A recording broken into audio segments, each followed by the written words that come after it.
Yeah, good to go, sir.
Hello, sorry, I was mute. Hello, class. I am saying that this class is a replica of what we had 2 days ago. Sometimes we could be having challenges, connectivity challenges from one end or the other. For instance,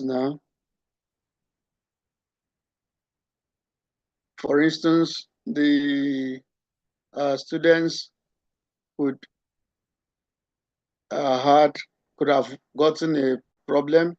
Also, from our own end here, the teacher could have gotten one problem or the other. So this is basically a repetition of what we had 2 days ago. Hopefully, okay, it's like somebody's, I'm trying to get you talking, please. Make sure you mute yourself once you come in. So, the whole thing is too noisy, I don't understand. All right. We be discussing gas laws, the gas laws. But before we do that, want to, it's too noisy here. I don't understand what is happening.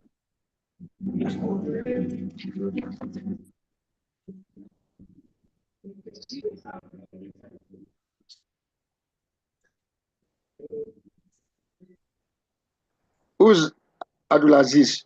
Please mute yourself.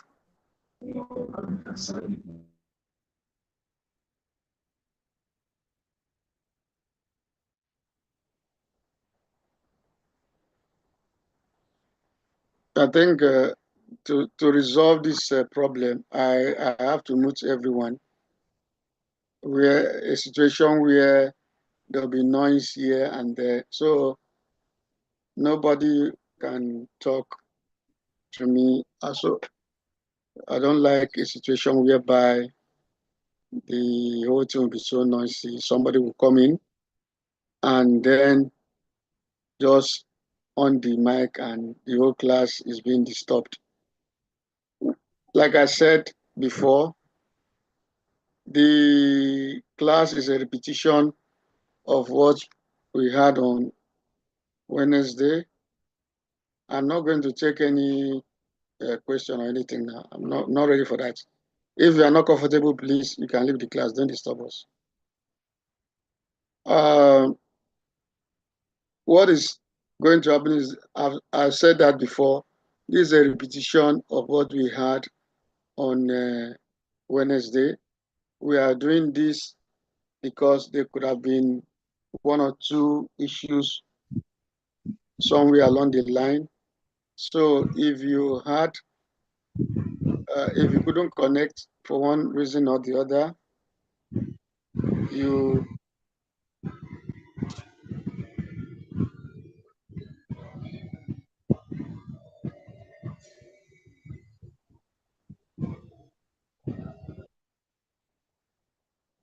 if you couldn't connect for one reason or the other, you can you can follow up the class.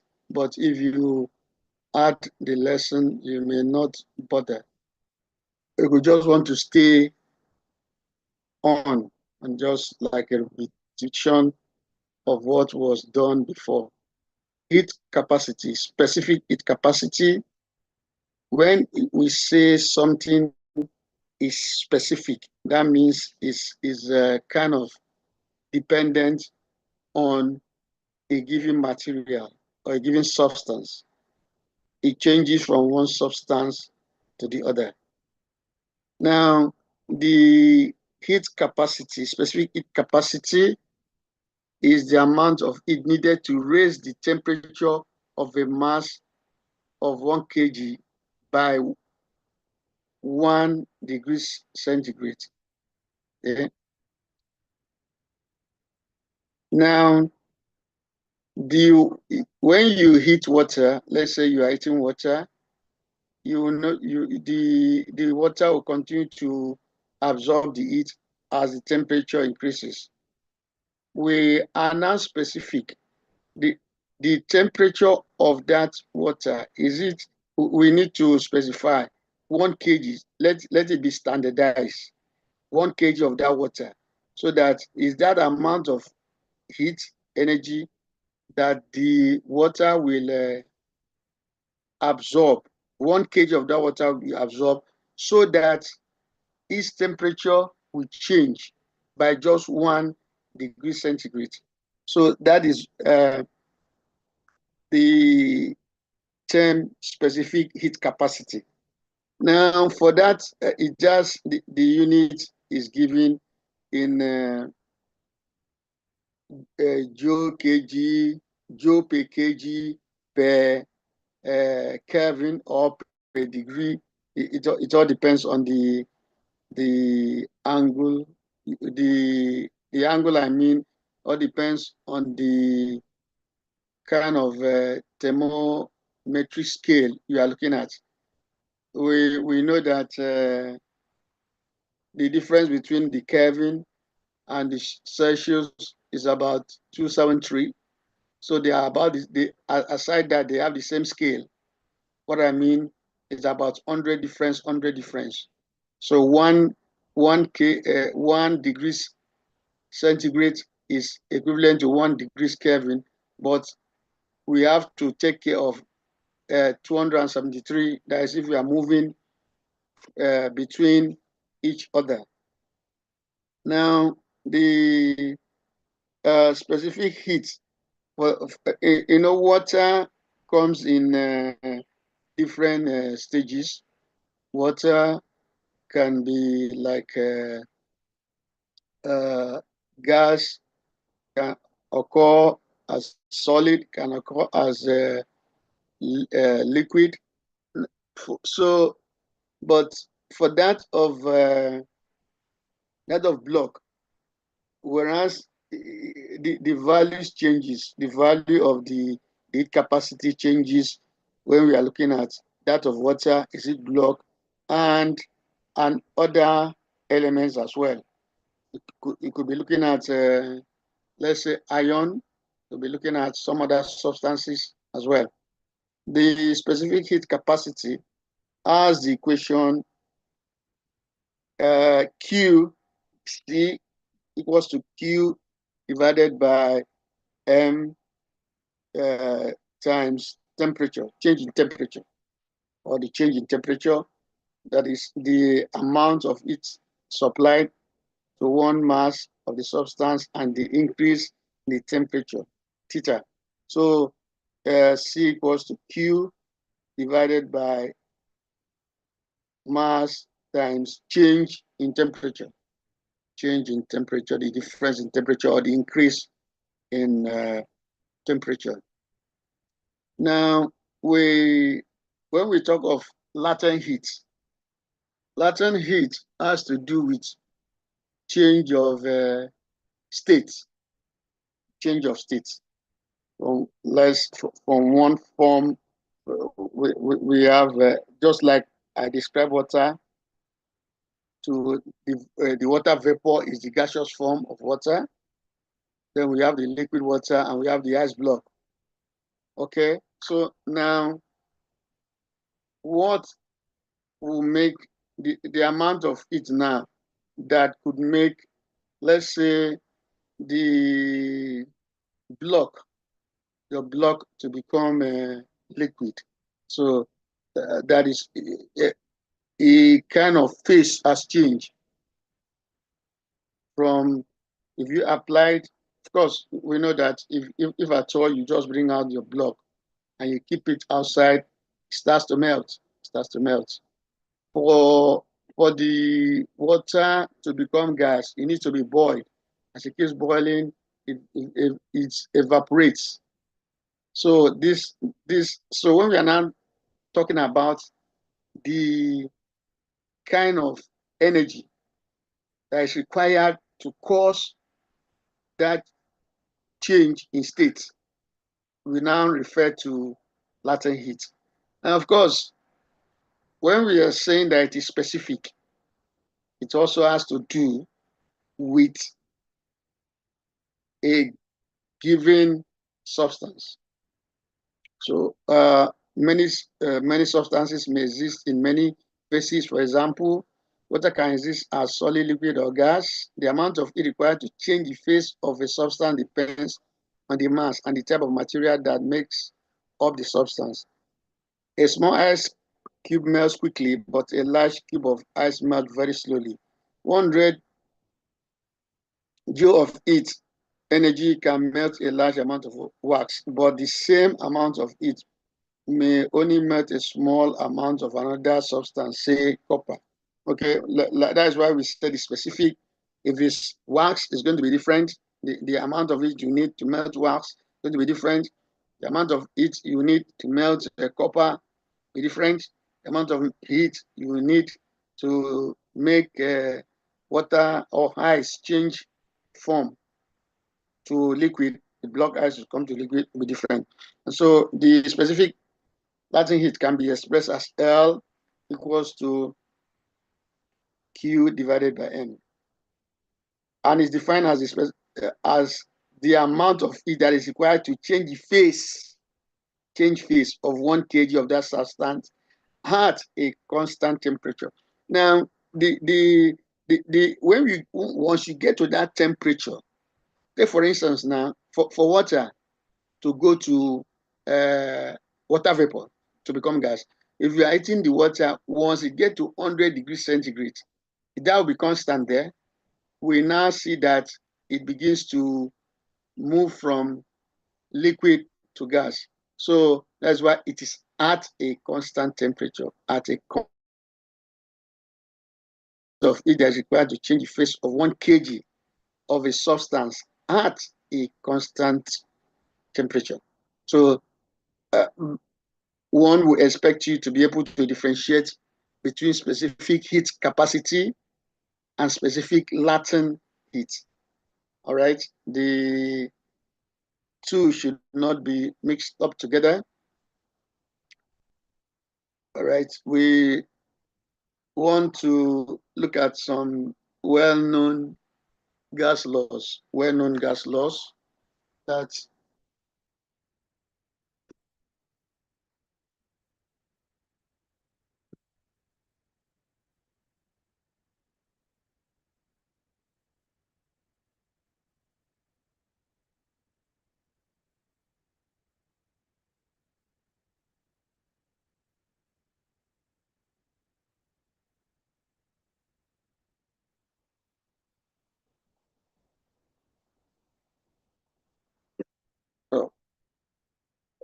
Hello, sorry.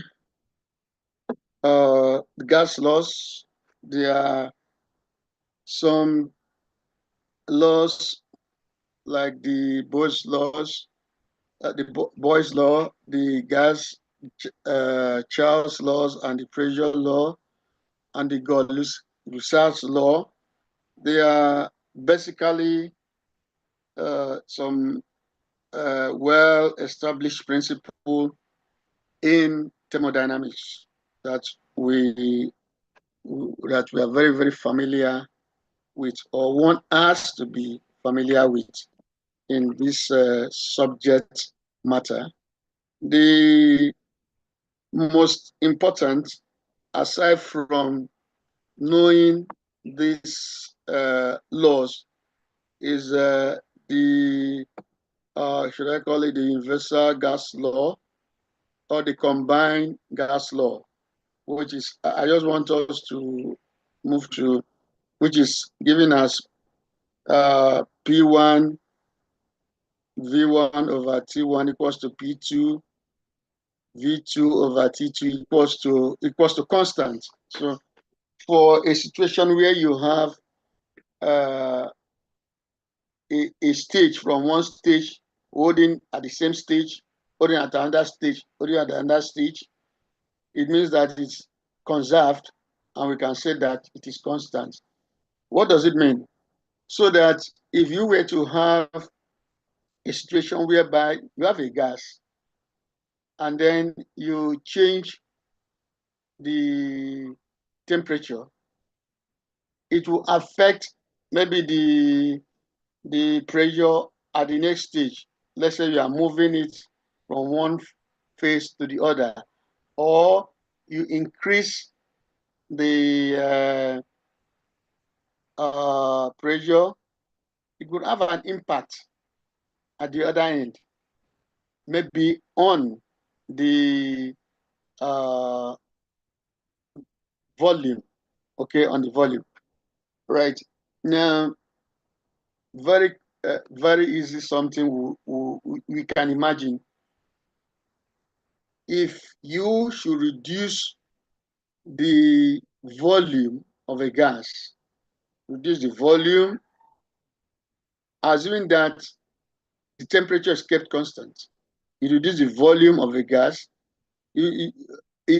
invariably you are going to increase the pressure. You're going to have higher pressure. So these things are now maybe to should I say to account for the change in the pressure as you have moved from one stage to the also sorry the change in the volume as you have moved from one stage. Maybe the stage one was that your volume was high. Stage two, your volume is very low. It's going to have an impact on the pressure of that gas. The pressure would, on the other hand, increase. So this law, it should be at everyone's fingertips at this level. Is a well-known principle.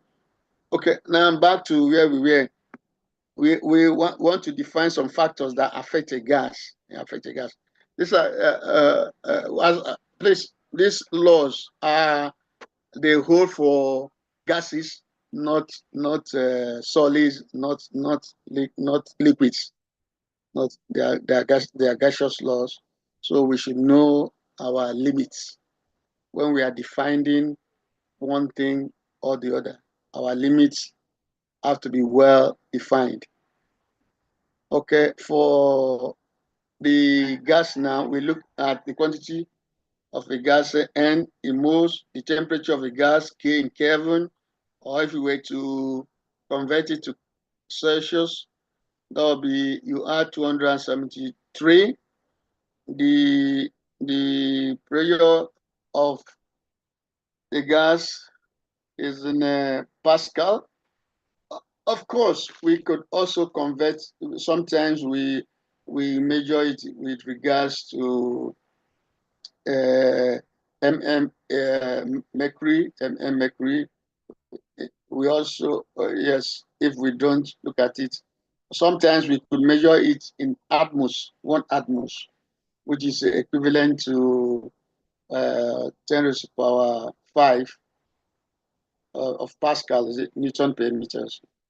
That is pressure is force over the area, force over area. Okay, that we are very familiar with, and then the volume of the gas, which is in cubic meters. So when after taking care of those things, the Boyle's law says that if the temperature remains constant, Boyle's law, if the temperature remains constant, the volume of a given mass of gas is inversely proportional to the absolute pressure. So if you bring in, if we were to write the equation and then you bring in your inequality, you resolve, you are going to have that eventually P1 V1 equals to P2 V2. That was just, I just explained not too long ago. We have a given at the initial stage here that the volume was high. You have a container where the volume was high, and then you should reduce the volume. We are going to have the the the pressure will now increase. It's going to hit more. The pressure will increase. Let's say you reduce the volume by, let's say, half. You reduce the volume by half from stage 1 to stage 2. You're going to have a situation whereby the pressure of the gas will be increased. And you have a graph of this nature. Uh, if you plot volume against P for uh, known gases, for gases. And in most cases, what we look at in most cases is that we are trying to define an ideal gas.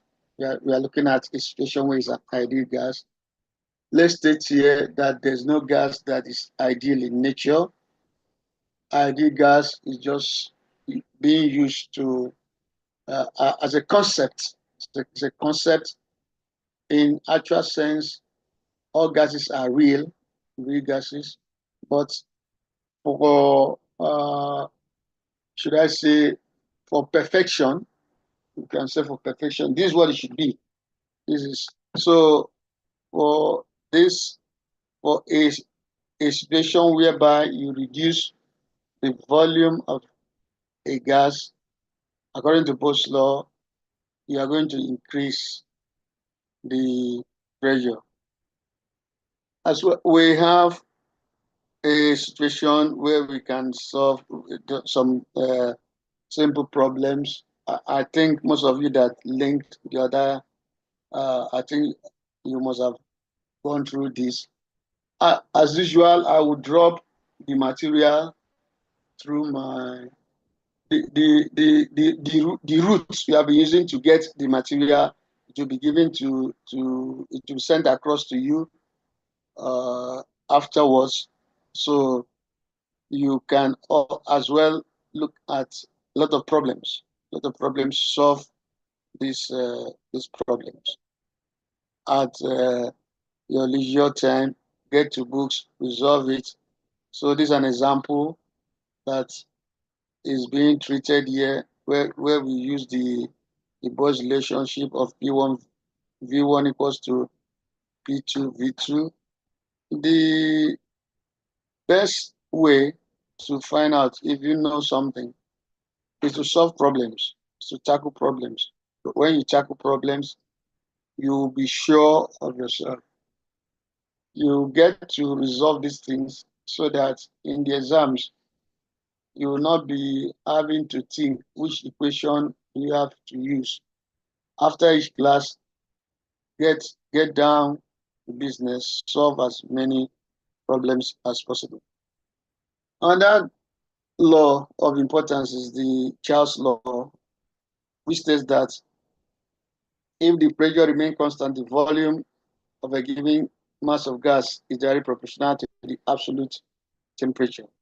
So here we are looking at the initial stage, that of Boyle's law, we're looking at constant temperature. But for Charles' law, Charles looks at constant pressure. You keep the pressure constant, and you play around with volume and temperature. And so you have this equation here that V1 over T1 equals to V2 over T2. Okay, and you have a simple problem here to solve where you increase the temperature from uh, 300 Kelvin to 400 Kelvin. So once you do that now, and let's say the initial, your initial volume was 300, was 30 cm cube, was 30 cm cube. Your initial volume was 30 cm cube. What will be the next volume now? What will be the new volume after you have increased the temperature by 100 degrees centigrade? So you just slot in this equation, and then once you resolve this, find out that this is the answer that is obtained from such situation. Okay, the pressure law, otherwise known as the Gay-Lussac's law, the Gay-Lussac's law, this is the pressure law, otherwise known as the Gay-Lussac's law, give us that P is directly proportional to T. P is directly proportional to T. And now, if we bring in the constant of proportionality and your K, and you resolve for K, it will now give you that P, K will now give you P divided by T. So since the constant, you can always move from one stage to the other. That P1 over T1 equals to P2 over T2. Okay. We could play around with such a situation and we arrive at this. Now, like I said, we had moved on. I said this equation here is an interplay between those three laws.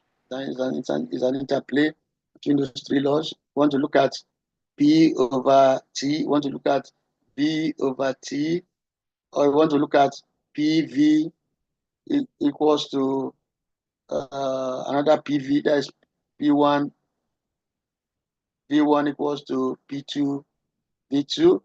In such a situation, you can always apply these laws. All right, please. We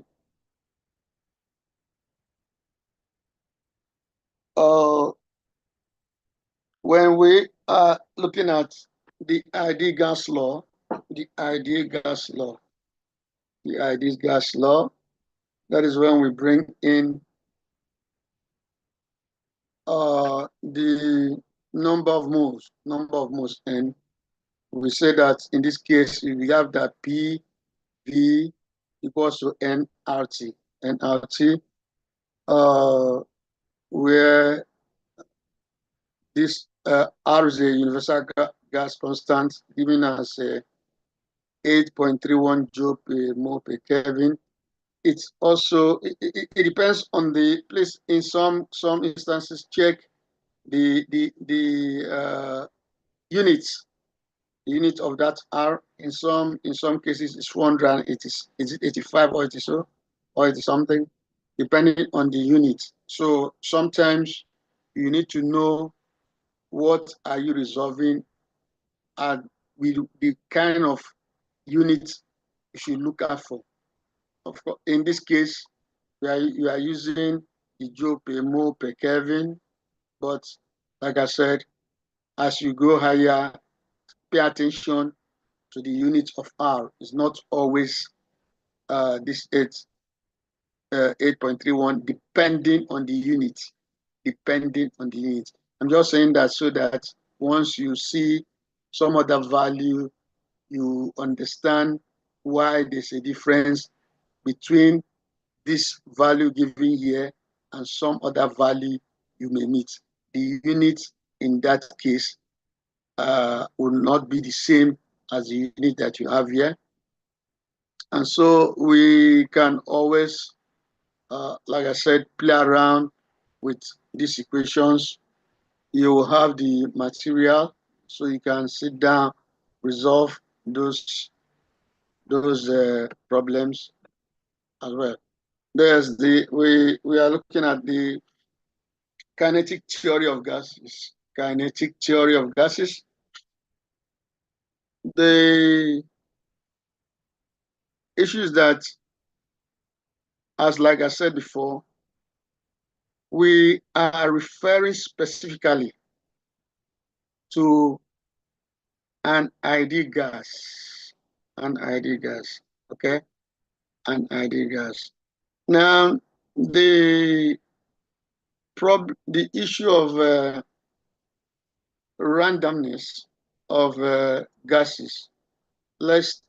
I don't know if in your biology, if you have done the Brownian motion, the Brownian motion, where the Robert Brown sort of observed pollen grain in water using the microscope. And then what he observed was that he saw that the pollen grain were moving zigzagly, bombarded each other randomly, colliding with each other. And then initially felt that the pollen grain was actually living things. They were that the grains were living. That was why they could move. And so this was later put to rest with this kinetic theory of gases. This kinetic theory of gases that there was that came to explain that they were like colliding with each other, They were moving randomly and colliding with each other. So the kinetic theory of gases, there are about 6 of them, but sometimes can be reduced to 4. There are about it kind of, yes.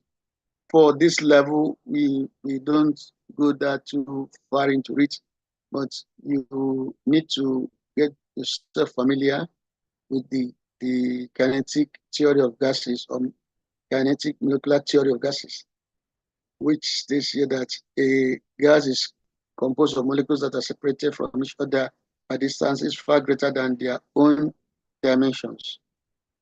The molecules can be considered to be points, that is, they possess mass but have negligible volume.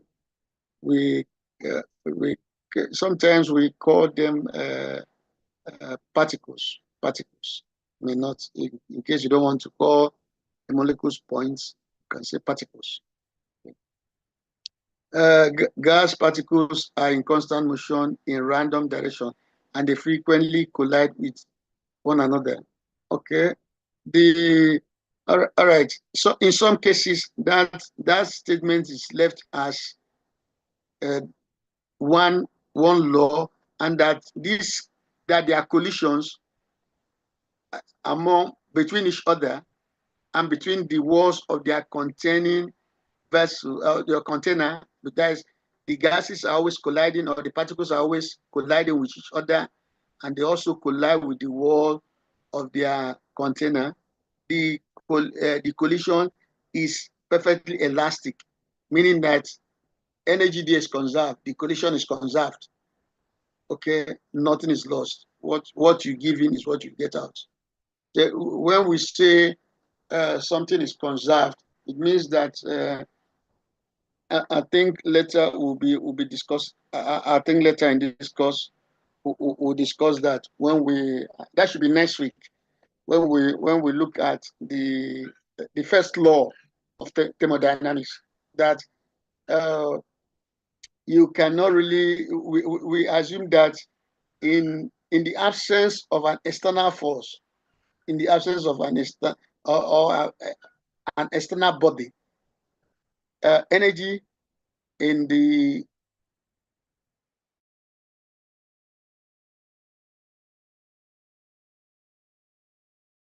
globe or on the planet, you have no external influence on the collisions between gas particles.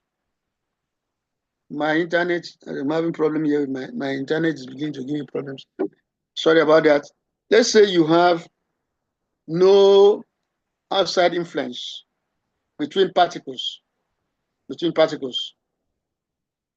of these gases. They will continue to collide with each other, and that collision is perfectly elastic. That is uh, the before we have to look at before and after collision. The energy also before the collision and after the collision is conserved. Okay, number three, gas molecules exert negative attraction, no repulsion forces on each other. So we are not looking at in terms of the form of force like the Coulomb's law. We don't take Coulomb's law into consideration, where we assume that there will be a force of repulsion or attraction between two masses, which is directly proportional to the product of those masses and inversely proportional to the square of their distance apart. That does not hold for gas molecules. So the average kinetic energy of the molecules is proportional to the temperature of the gas in Kelvin. All right, that is Ke equals to half mv squared, which was like that the kinetic energy before, if you come back to this place, is just to number two, that the kinetic energy before collision will be equals to the kinetic energy after collision. So okay, the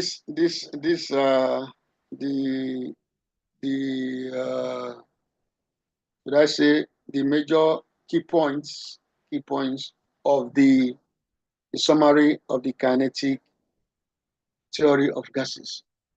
All right, so guys, we'll call it a day here so that you could uh, look into some problems, solve problems, and the rest of it. Look at textbooks. It's a pity I didn't, but bombard us with problems. You are expected at this level to be able to work independently. Pick up a textbook, go to the net. All these college textbooks, college physics textbooks, download them. When a topic is being treated, go to those books. Solve as many problems as you can. There are examples there. Luckily, nowadays things have changed. You can always ask AI to solve problems for you. You have those, it will show you the steps, and then you get yourself familiar with all these things so that you already know them before the exam. But everything is not shouldn't be about exam. You should get to know these things, and then it will help you even after exams. It will help your mental ability. You improve. So at the end of this, not too long from now, I will drop the material as usual, and it shall be spread or sent across to those that actually need it. Okay, guys. So have a blessed day. I think I will be calling off the class for now.